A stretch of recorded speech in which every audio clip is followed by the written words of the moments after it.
Hi, welcome to my presentation on non-stochastic private function evaluation for ITW 2020.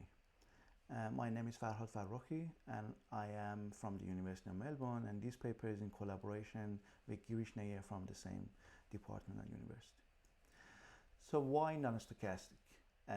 Because the data might not be randomly distributed. Not always the data is randomly distributed.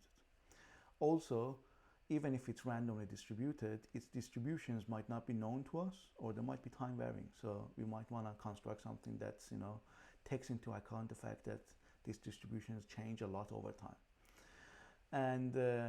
And most importantly, sometimes we might be interested in some kind of worst case analysis, not, some kind of averaging. So in those cases, we might be more interested in going down the path of non-stochastic and notions of information and non-stochastic privacy, which is the topic of this paper. To be able to understand non-stochastic privacy and non-stochastic information, we need to understand uncertain variables. Uncertain variables are a non-stochastic equivalence of random variables. They're the same as random variables, with the difference that there is no measure or distributions playing around in their definitions. To be able to define an uncertain variables, you need to have a sample space, omega, and each elements of the sample space are the samples, and your uncertain variable is a function from the sample space to another set, and the values of that function for each omega, for each sample, is considered to be a realization of that uncertain variable. Now here, because we don't have any distributions, we only care about the range of these uncertain variables, what kind of possible values they can get when you vary over all the possible samples. So when you look at the realizations for all the possible samples, so that would be your marginal range, your range of uncertain variables. So you need to keep track of that to understand this uncertain variable. Now similarly, you can define conditioned range. So here we are conditioning on the fact that we have access to the knowledge that the realization of y is equal to lowercase y. So we say, what kind of samples would have resulted in this realization for y, and for only those samples we look at the realization of the x. So we look at y, we say what kind of samples were compatible with it, construct the image inverse of the y, calculate it at lowercase y, and then propagate that set and construct this conditional range, which is all the possible values of x that are compatible with that observation. Now we can define interesting notions that are equivalent to the random variable case for the uncertain variables too. So for instance, if in the random variable case you're interested in understanding independence, in the uncertain variable case we'll be interested in understanding unrelatedness. So we say that two uncertain variables x and y are unrelated, or as shown here, if the range of x does not change with access to the realizations of the y. So that would give you unrelatedness. You would not be able to change how much uncertainty you have about the realization of the x if you were to know the realization of y. You can similarly define conditional unrelatedness. So here you would have x conditioned on y and z, and the other side would be x conditioned on z, z being the other uncertain variable. So again, access to y would not change how much uncertainty you would have about x conditioned on this third party random variable that we are defining, which is the z here. So that gives you conditional unrelatedness. Now we can use these notions to understand common uncertain variables. Common uncertain variables are of course an extension of the common random variables, and we particularly use the definition from this paper by Wolf and co-author in ITW in 2004, when they defined the common random variable. But we are dropping all the distributions, so we are going to end up with common uncertain variable here. To be able to define these common uncertain variables, we have to construct this bipartite graph. And as vertices, they would have all the realizations of x1 and realization of x2, and at each set they would have the joint range here. So if there are some samples that the realization of x1 and a realization of x2 being equal to another value happen to simultaneously occur, then there would be a edge between those two specific realizations, because they can happen simultaneously. Now you construct this map F1, as a map from x1, from anything in the range of uncertain variable x1 to the set of vertices in the connected component of the G that contains x1. So, and you construct similarly f2, and then based on that you can define the, the composition of f1 and x1, which is equal to the composition of f2 and x2. You can show that, and that would be your definition of the common uncertain variable. So let's look at an example to be able to understand this definition a bit more. If you have uncertain variable x1 with realizations a, b, c, and d, and you have uncertain variable x2 with realizations 1, 2, 3, and 4. And you have the the joint range shown by these dots here. So for instance, a dot here would mean that there are some realization, that there are some samples in the sample space omega, for which the realization of x1 would be equal to a and the realization of x2 would be equal to 1. Okay, so these two can simultaneously happen. And another dot here shows that there are other samples in the your sample space that for them the realization of uncertain variable x1 be equal to b, and realization of uncertain variable x2 being equal to 1. Now let's construct this bipartite graph. Okay, so on one side you have the realizations of the range of uncertain variable 2 here, 1, 2, 3, 4, and uncertain variable here 1 here, a, b, c, d, and you put an edge if there is a dot here, if they both can occur and they are in the joint range here. So 1 and a can occur together, 1 and a, 1 and b can occur together, so 1 and b, so there is an edge here. Okay, and you have two connected components, the top one and the bottom one. Okay, and you define your function f1, say this function f1 maps a to the connected component that has a. Okay, so this is the connected component that has a in it, and it has 1, 2, a and b in it. So 1, 2, a, b. F1 of b similarly goes to 1, 2, a and b, and f1 of c now goes into the other connected components 3, 4, c and d. Okay, so that's how you construct these maps, f1 and f2, and based on that your common uncertain variables. Another important notion here is the notion of information leakage. Okay, and the notion of information leakage allows us to understand how much more certain we would become about the realization of an uncertain variable x, for instance, by knowing a realization of uncertain variable y. Okay, so if I have no access to the realization of uncertain variable y, I need to guess at most by the size of the range of x to be able to find the correct value of uncertain variable x. So if I have access to Oracle, I can ask a question: is the realization of x this? Is the realization of x this? Is the realization of x this? And whenever I get to the correct answer, it tells me yes, that was the correct answer. Okay, the maximum number of guesses that you have to do to be able to get to the correct answer is the size of this range here. Now, having access to the knowledge of y, the maximum number of guesses that you have to do is the size of the conditional range here. Okay, and we are looking at the realization of the y that would result in the most at the largest ratio, i.e. result in the largest reduction in the amount of uncertainty that you would have about the realization of the x. Okay, so we can define this notion of information leakage based on this, and this notion has been used before for understanding non-stochastic privacy. This unrelatedness that we defined already for the uncertain variables can be shown that it's equivalent for having this L0, this non-stochastic information leakage, being equal to 0. So you have an unrelatedness if the information leakage is 0, and you have information leakage is 0 results in unrelatedness. And we can also define a conditional information leakage. So it would be the same as before, is that we are conditioning everything on the realization of the third uncertain variable here, z here. Okay, so similarly you would have conditional unrelatedness if you have conditional information leakage being equal to 0.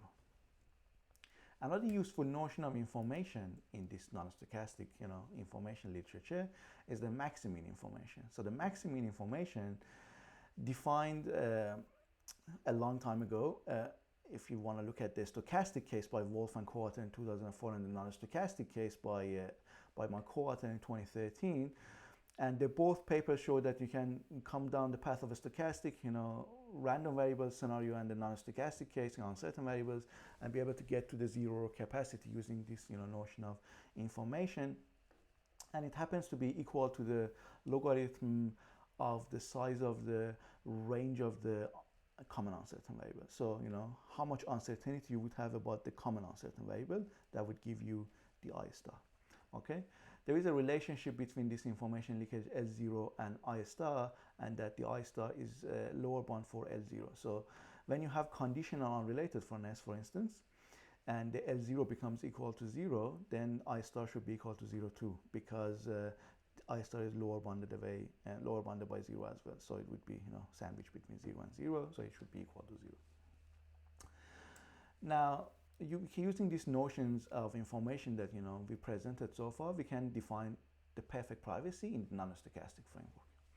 So perfect privacy in non-stochastic framework means that if I am computing a realization of a function f based on realizations of x1 and x2, then I have perfect privacy if an agent having access to x2 would not be able to infer anything about x1 based on the value of f of x1 and x2. So the information leakage about x1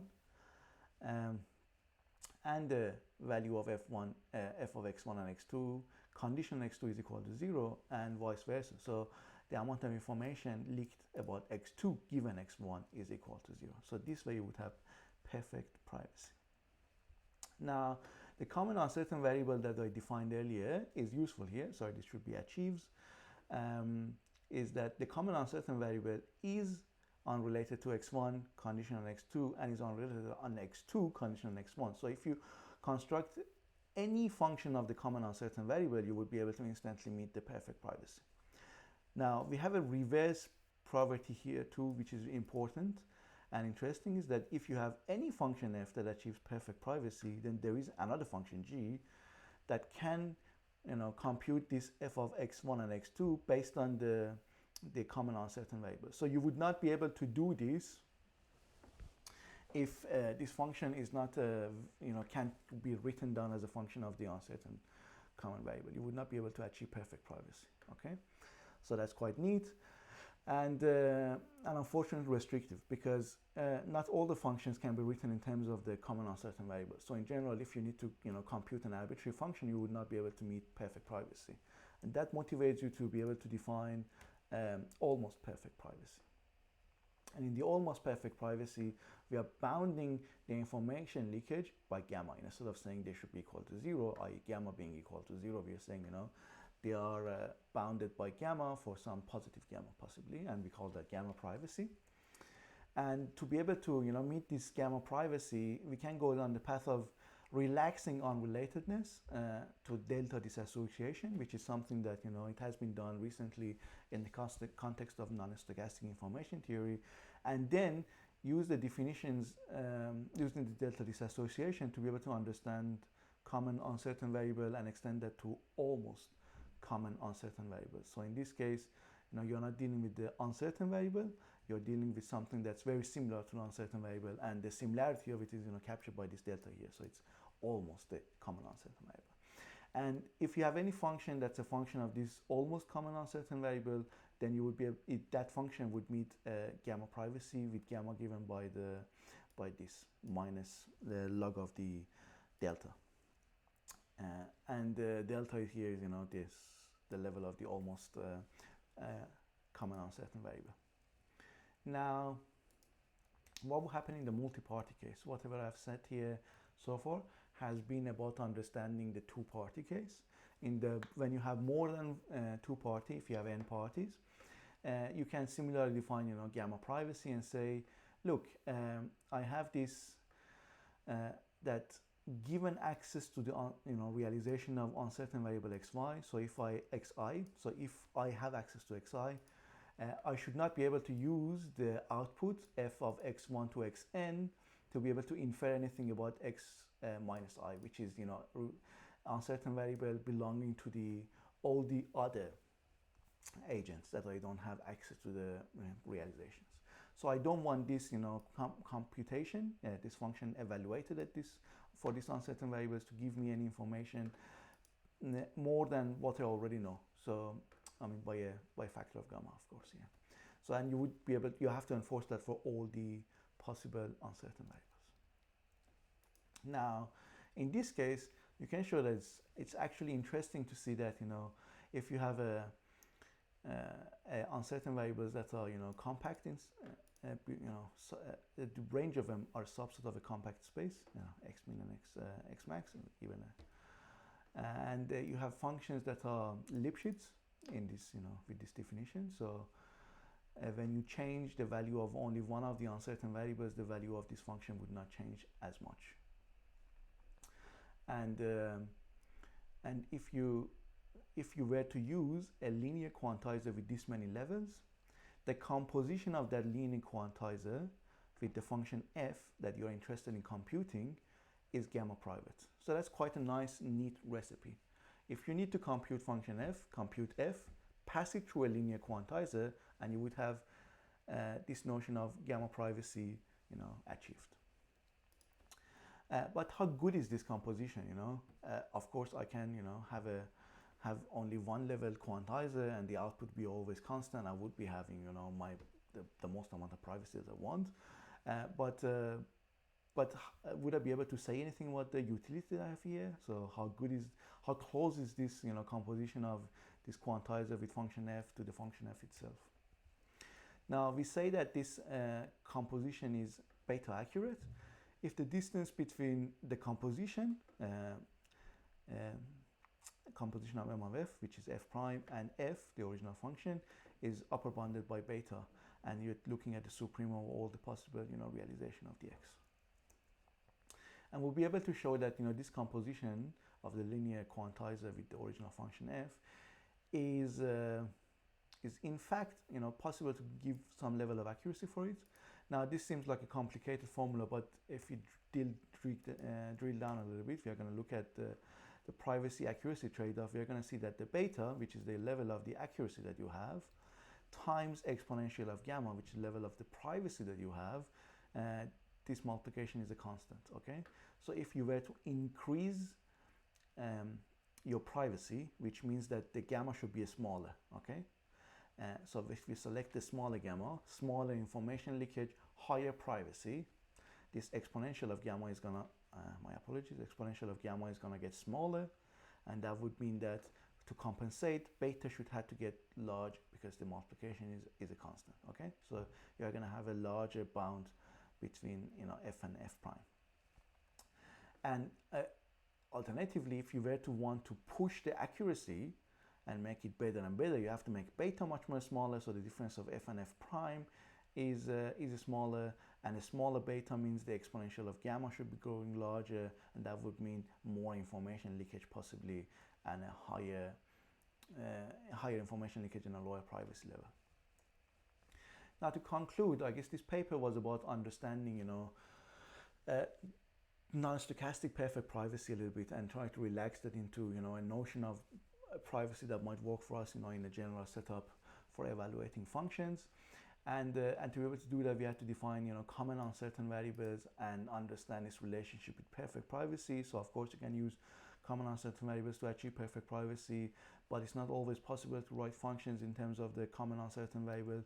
So you might need to relax that notion of privacy to be able to have almost perfect privacy using the disassociation and the conditional disassociation that are already existing in the literature on non-stochastic information theory. And for the multi-party private function evaluation, we were able to ensure that you can achieve a certain level of privacy so long as you use a linear quantizer in the output.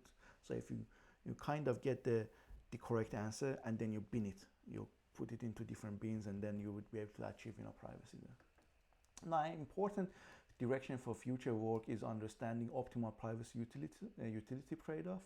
In the multi-party case, we only looked at linear quantizer. What would happen if you have more general quantizers? That's a matter that needs to be investigated. And another important topic for the future work is understanding uncertain Markov chains to be able to look at the dynamic privacy. If you have bits of information coming over time and you have to release the information over time, what will happen there in terms of privacy? And with that, I would like to conclude, and thank you.